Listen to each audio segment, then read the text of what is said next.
Bien, continuando con la clase número 3, en la cual tuvimos que hacer una introducción para poder dejar claro los conceptos básicos, porque para cualquier comprensión efectiva que nos permita entender esto, necesitamos saber las diferencias que hay entre socialismo, comunismo, capitalismo y neoliberalismo. Hay 4 puntos: socialismo, comunismo, capitalismo y neoliberalismo, que los podemos resumir así.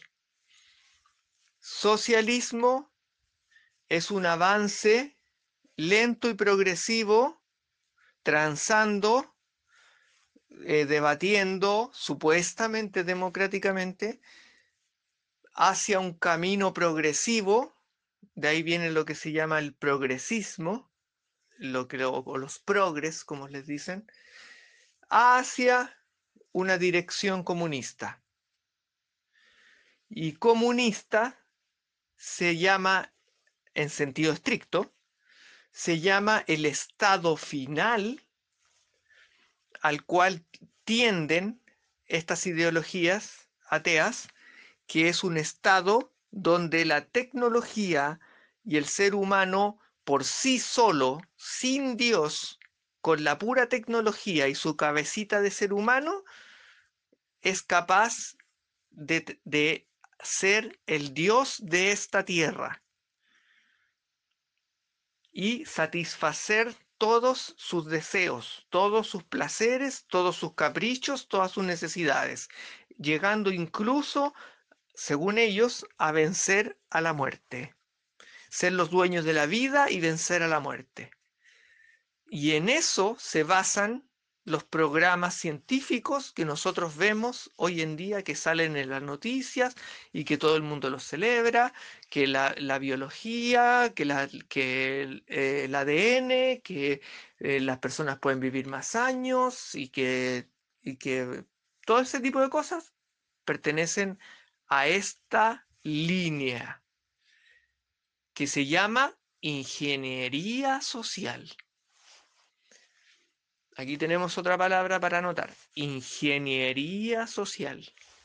¿Qué significa esto? Diseñar las sociedades. ¿Diseñarlas según quién? Según el ser humano, a imagen y semejanza y a medida del ser humano. Dios quedó ya muy atrás, se les olvidó ya qué rato, se les olvidó hace rato. Aquí está el ser humano dirigiendo proyectos de alta tecnología que avanzan según la lógica que ellos entienden, luciferina, que es de provocar dolor, provocar guerras, provocar odio. ¿Para qué? Para que haya progreso. Así piensan ellos. Porque solamente desatando fuerzas luciferinas, ellos pueden ir desarrollando la tecnología que necesitan. Esa es la lógica con la que ellos trabajan. Y el marxismo ateo y el comunismo pertenecen a esa misma familia.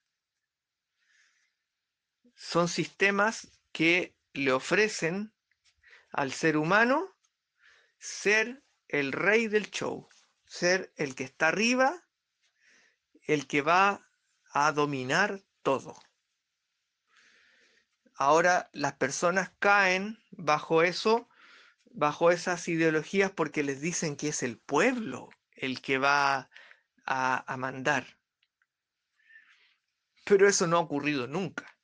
Eso es una mentira, eso es una falacia que ellos dicen para que les den el poder.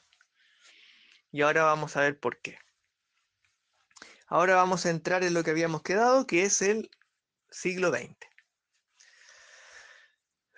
Hasta el comienzo del siglo XX existía lo que se llamaba la socialdemocracia.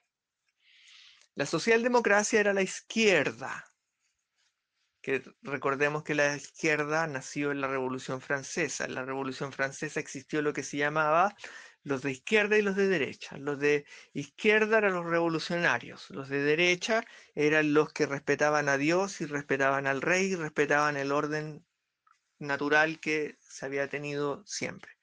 Entonces, la izquierda, que agarró mucho vuelo, se empezó a empecinar con el tema de los avances científicos y empezaron a soñar con que ellos podían diseñar, por eso dijimos ingeniería social, podían diseñar al ser humano del futuro. Empezaron a soñar con el hombre del futuro. Y ahí empezaron a salir todo tipo de intelectuales con teorías, filosofías, donde Dios no tenía, ya se les había olvidado, que ya se le había olvidado hace años, bastante años se le había olvidado Dios, y empiezan a salir teorías. Lamentablemente hubieron muchos, aquí esto hay que mencionarlo, lamentablemente hay muchas personas que tenían formación religiosa que sucumbieron a estos movimientos. Personas como Teilhard de Chardin, por ejemplo, eh, Jacques Maritain, Maritain, yo no tengo buena pronunciación del francés. ¿Cómo se llama? Jacques Maritain. Hay varias personas que sucumbieron frente a estas cosas porque son muy poderosos. Son dentro de los círculos académicos, son muy poderosos. Entonces, suelen influir a las personas o a través de sus familias o a través de las universidades o a través de las instituciones. Siempre están haciendo presión, siempre están haciendo presión y vendiendo sus ideas como que fueran las últimas de la vanguardia y que si las personas no están en eso es porque son unos retrógradas. Siempre están estigmatizando a los que no son como ellos como que fueran lo peor. Como lo que vemos hoy en día. Si uno no está en la frecuencia del aborto, del tema LGBT, de los gays, del indigenismo y todas esas cosas, a uno lo tachan y lo borran y poco menos que uno es una persona mala y lo comparan poco menos con Hitler. Entonces, siempre están haciendo lo mismo, siempre han hecho lo mismo. Bueno, vamos con lo que hay que ir. Siglo XX. Cuando entramos al siglo XX, el mundo estaba lleno de novedades, lleno de novedades. Se empezó a crear los primeros aviones, los primeros autos, pasó este asunto del Titanic. ¿Por qué? Porque había mucho desarrollo tecnológico. La teoría de Marx, la teoría comunista de Marx, que había pronosticado y supuestamente profetizado para algunos, según ellos, que los ricos iban a ser cada vez más ricos y los pobres cada vez más pobres. Recordemos que eso Marx lo dijo por ahí por el año 1850 y ya estamos 50 años después, se va al traste. ¿Por qué? Porque a medida que el sistema de desarrollo mundial empieza a darle más calidad de vida a los trabajadores.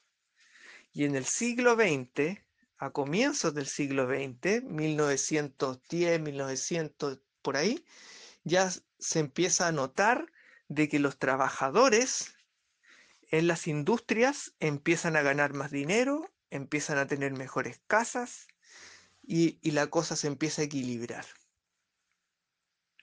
Entonces, la teoría que tenía Marx se empieza ya desde las primeras décadas a mostrar como que no funcionaba, no estaba calzándolo con lo que él había dicho.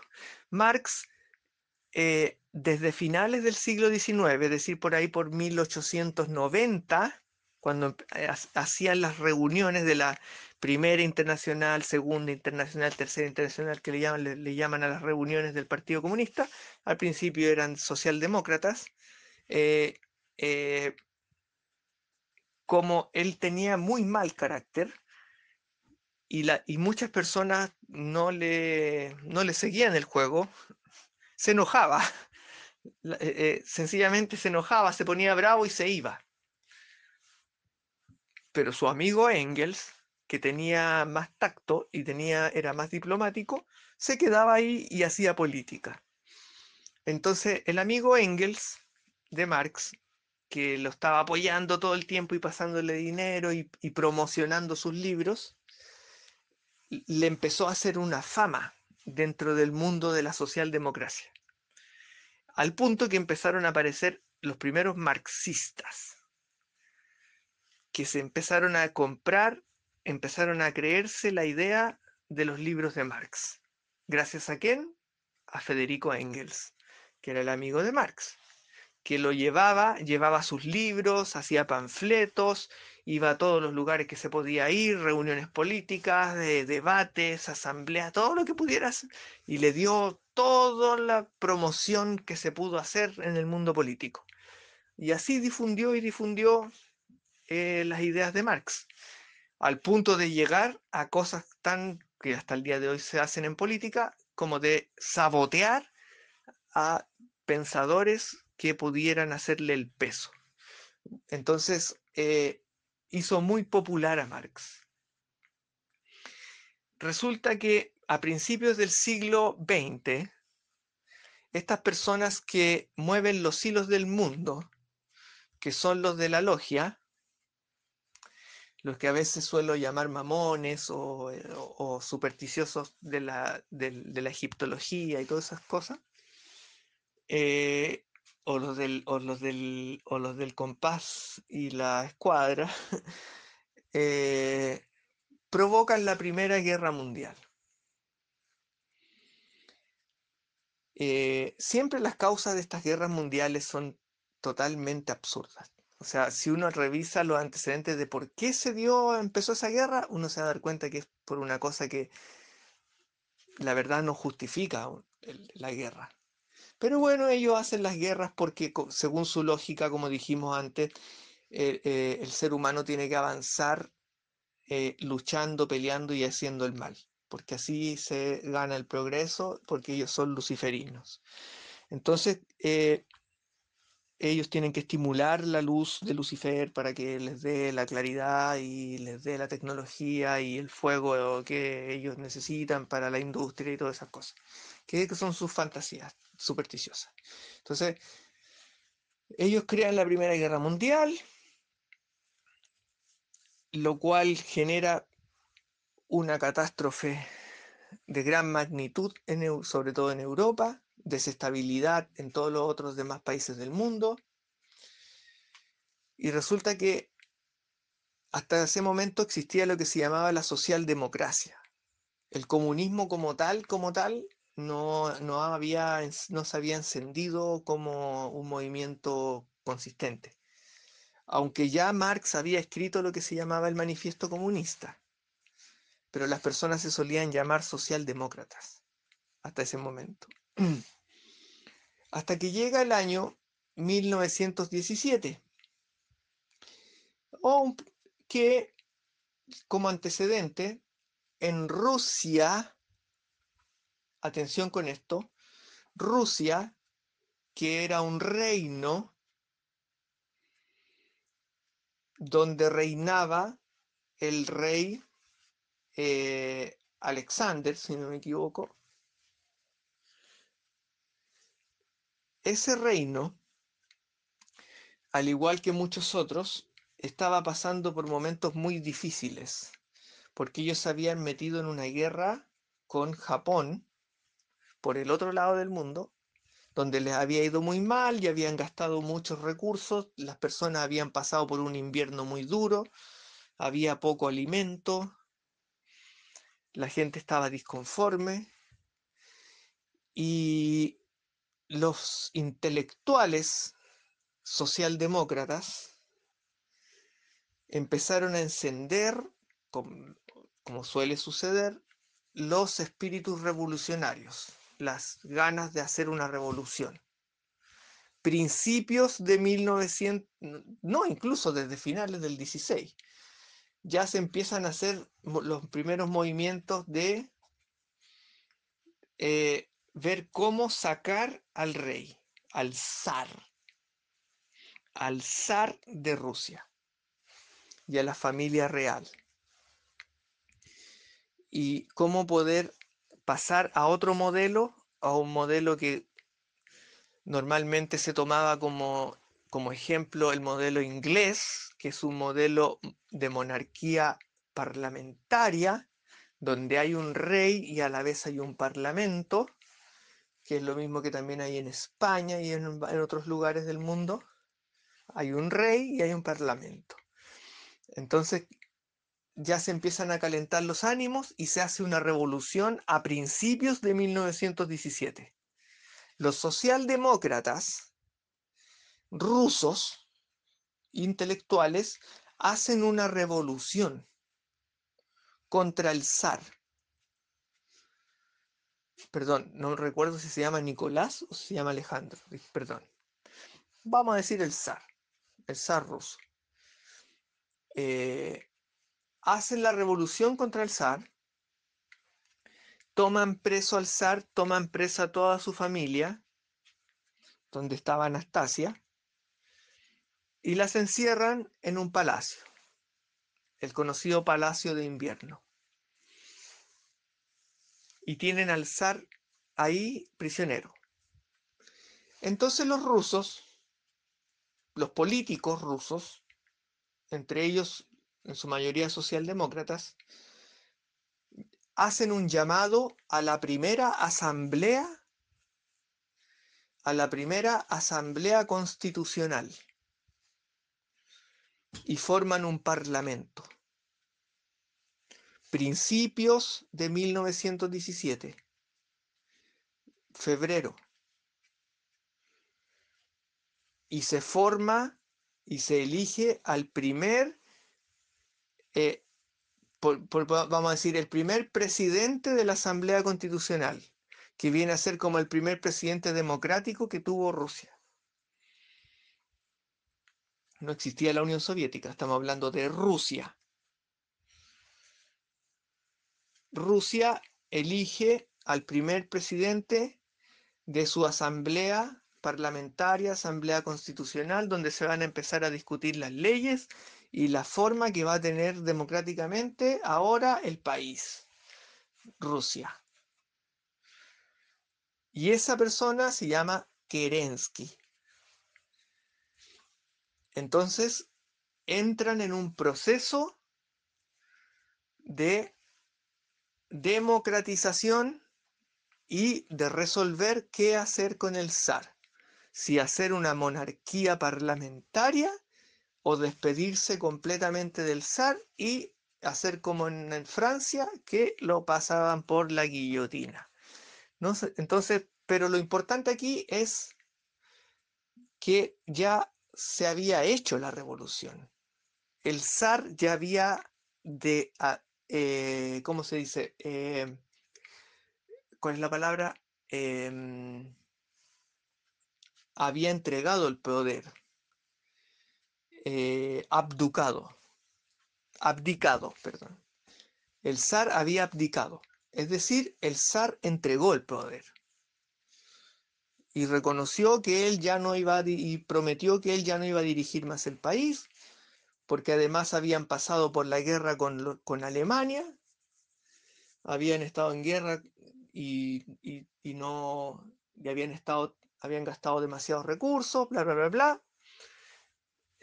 El gobierno estaba debilitado, el gobierno del zar, entonces dice, ya, bueno, basta, hagan aquí ustedes lo que estimen conveniente, pero aquí déjennos tranquilos o déjennos irnos con nuestra familia a otro lugar, exíliennos o hagan lo que quieran. Rusia entró en su proceso de democratización, pero la guerra continuaba. La guerra continuó y dentro de los enemigos constantes que han aparecido en el mundo están Alemania y Rusia. Entonces, había un intelectual de apellido Lenin que estaba escondido en Suecia, perdón, en Suiza,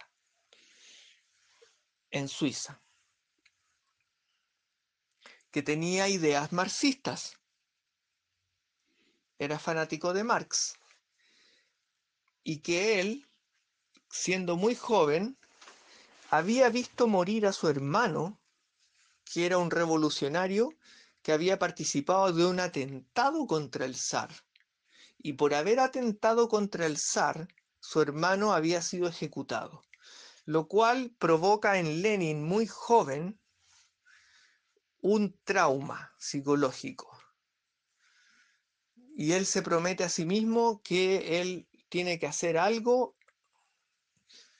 para vengar la muerte de su hermano. Y toma todos los libros revolucionarios de su hermano, incluyendo los libros de Marx y del anarquismo de Bakunin y todas esas cosas, y empieza a meterse todo eso en su mente, incluyendo el ateísmo, por supuesto.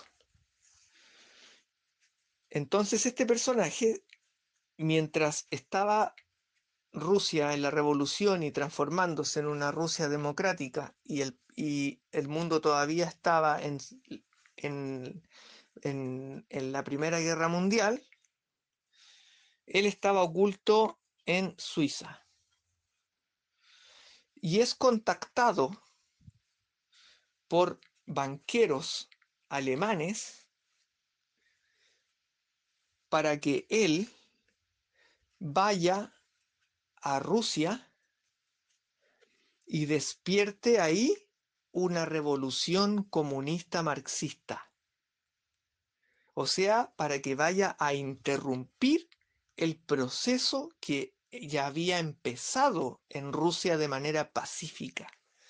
Rusia desde febrero del 17 había empezado, como dijimos, primero abdicaron al zar, lo dejaron en el Palacio de Invierno y armaron su primera asamblea, su primer congreso, o sea, su primer parlamento, y estaban armándose como un país democrático, socialdemócrata.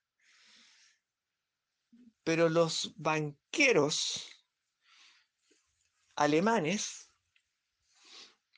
que tenían sus capitales en Suiza, por supuesto, porque siempre dentro, cuando hay guerra, todos guardan el oro ahí, le dicen, le proponen a Lenin, le dicen, tú tienes ideas revolucionarias muy buenas y siempre son muy aduladores, nosotros podemos ayudarte a que tú lleves a cabo tus ideas, porque son muy buenas y nosotros las vamos a apoyar y bla, bla, bla. Así es que te vamos a mandar, si es que tú quieres, claro que él aceptó porque era la oportunidad de su vida para poder poner en práctica toda su venganza que él tenía planeada y todas sus ideas marxistas, comunistas que tenía, te vamos a mandar a Rusia para que tú hagas la verdadera revolución comunista. Porque lo que está sucediendo ahí no es nada más que son politiquerías. Pero nosotros sabemos que lo que tú quieres es marxismo, de verdad. No una democracia, no una democracia donde todos puedan opinar, sino que lo que tú quieres es la dictadura del proletariado, que así le llamaba Marx. Al supuesto momento, cuando el comunismo se realizara, los que iban a mandar iban a ser los trabajadores y ellos iban a tener una dictadura del proletariado, se iba a llamar, donde los trabajadores mandan y lo que ellos dicen es lo que se hace. Eso es lo que es la idea marxista comunista. Entonces le dijeron, mira, lo que está sucediendo allá no es exactamente lo que tú quieres. Así que si quieres que las cosas sean como tú estás pensando y como tú has estudiado y como tú deseas, nosotros te damos la oportunidad para que tú lo logres. Y te vamos a financiar para que tú formes un ejército en Rusia y saques del poder a esos socialdemócratas y armes un régimen comunista como Marx quiere. o a Marx le hubiese gustado. Era la oportunidad de su vida para Lenin. Le pasan un baúl lleno de oro y de dinero, lo suben a un tren blindado, un tren militar protegido, y cruzan la línea de fuego de la guerra entre Alemania y Rusia. Y parte del trato que hicieron los banqueros con Lenin es que Lenin tenía que hacer desistir a todo el ejército que estaba protegiendo Rusia de los alemanes y hacerlos retroceder para que Alemania se quedara con todos los territorios que Rusia ya había conquistado. Entonces, habían dos planes por parte de las élites alemanas, que no solo son alemanas, son la élite de la logia, en el fondo, que uno era que hacer retroceder al ejército ruso, frenar, parar la guerra, dejar de que los rusos, parar de que terminaran de pelear, hacer que los soldados abandonaran las armas, y segundo, infiltrar e inyectar en Rusia ideas marxistas para hacer un experimento en Rusia de eso que Marx hablaba que se llamaba comunismo, para ver qué tal era. Porque ellos sabían en el fondo de que con un sistema económico como el que Marx hablaba, que estaba lleno de errores, no iban a llegar muy lejos. Y que por lo tanto un país como Rusia, que tenía tantos recursos naturales como gas, petróleo, oro, piedras preciosas, una gran cantidad de inmensos territorios agrícolas, era una muy peligrosa futura potencia mundial. Entonces, si ellos le metían el marxismo comunista, le podían frenarla. Entonces, Lenin fue su enviado, lleno de romanticismo, lleno de ideas en su cabeza, que él por fin iba a lograr la revolución y bla, bla, bla, bla, que estaba escrita en los libros de Marx y todo esto, y lo mandan a Rusia, y mágicamente, se puede decir, algo que nunca podría haber pasado en el mundo real, una persona cruza con un baúl lleno de oro las líneas de fuego entre dos países que están en guerra. Eso es algo inédito.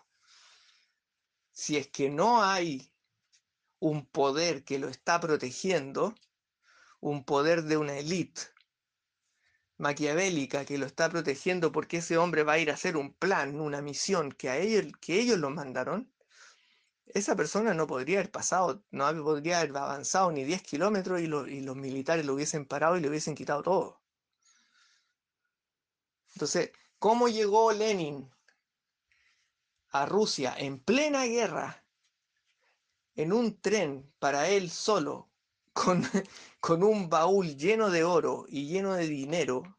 Eso a los comunistas no les gusta que lo mencionen y nunca lo cuentan. La cosa es que él llega, ya contacta a las personas indicadas que le dijeron que tenían que contactar, porque él iba con todos los contactos que tienen esta gente, que tienen espías por todos lados, y empieza a armar un ejército de gente, digamos, de mal vivir. Y lo que hacen es que compran armas, seducen a los soldados para que abandonen la guerra y se vayan a combatir con ellos, junto a ellos, para instalar la verdadera revolución y la dictadura del proletariado, donde ahora va a mandar el pueblo. Entonces Lenin aparece un día con un montón de insurgentes revolucionarios idealizados con las ideas de Marx y asaltan el Palacio de Invierno y asaltan la Asamblea Constituyente Socialdemócrata y barren con el proceso democrático que ya se había iniciado en Rusia en 1917, en febrero. Y eso que hizo Lenin lo hizo en octubre. Y a eso se le llama la Revolución de Octubre. Y eso es el momento en que nace el comunismo en Rusia. Y entonces desde ese momento Lenin queda como dictador comunista de Rusia, pasando a llevar y atropellando toda la democracia. Ese momento fue repudiado en el mundo, hasta por los mismos marxistas. En Alemania, donde los movimientos socialdemócratas, que eran los marxistas en ese tiempo, más armados, más fuertes, personas como Rosa Luxemburgo, por ejemplo, repudiaron lo que hizo Lenin y le dijeron y mandaron cartas y publicaron en el diario y todas las cosas y escribieron en sus libros: no puede ser que este personaje Lenin haya pisoteado la democracia, porque la democracia la ganó el pueblo trabajador.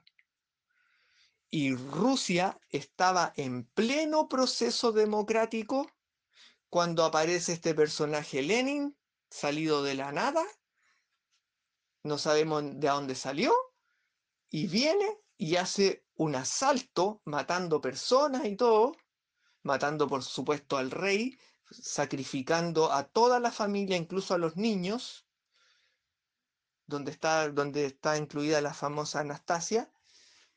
Matan a toda la familia real, la entierran de manera indigna, si es que la entierran, porque las dejan así como tiradas ahí, como entre medio de la hojarasca, y es completamente repudiado por el mundo. Y él dice que va a instalar un régimen comunista. Ese es el momento en que Rusia se vuelve comunista. Lo que viene de ahí en adelante es cómo Lenin empieza a hacer estrategias para ganarse a todos y a oprimir a sus detractores para poder ir armando lo que vendría a llamarse luego Unión Soviética. Y eso es lo que vamos a ver en la siguiente clase, Dios mediante, mañana. Así es que la clase de hoy tiene dos fases. La de mañana esperemos que sea más o menos similar, quizá un poquito más corta. Lo ideal serían unos 45 minutos. Pero por el momento vamos a dejarlo hasta ahí, porque ahí es el momento en que el comunismo llega a apoderarse de Rusia. Lenin queda a cargo como dictador y va a empezar ahora el proceso de nacer lo que nosotros ya conocemos con el nombre de Unión Soviética. Porque recordemos que Rusia y Unión Soviética no son lo mismo. Rusia es un país y Unión Soviética es Rusia sumado todo el imperialismo de todos los demás países que ellos se ganaron militarmente y los acoplaron a Rusia. formando una Unión Soviética. Y ahí vamos a explicar qué significa la palabra soviet también. Así es que hasta el momento vamos hasta ahí, porque de ahí se empiezan a suceder rápidamente muchos fenómenos y de eso vamos a hablar mañana. Así es que muchísimas gracias, hermanitos, por estar atentos a este capítulo de la historia de la humanidad que da forma al mundo en el que vivimos hoy y que tiene muchas claves y muchas pistas para entender lo que ocurre hoy. Y si si se han fijado, hay muchas cosas que se parecen mucho a las cosas que vivimos hoy. Porque como dice el dicho, en la tradición, como dice el dicho, la historia no se repite, pero rima. La historia no se repite, pero rima. Así es que atentos. Así es que tomen apuntes, hagan las preguntas que quieran, anoten las preguntas que quieran. Si quieren, escuchen de nuevo los audios para poder tomar las preguntas, para poder comprender mejor algunos puntos que le hayan quedado en el aire. Y si pueden hacer llegar las preguntas lo antes posible, mejor, porque así las tomamos al día siguiente. Eso de momento, con María y nuestro Señor, bendiciones.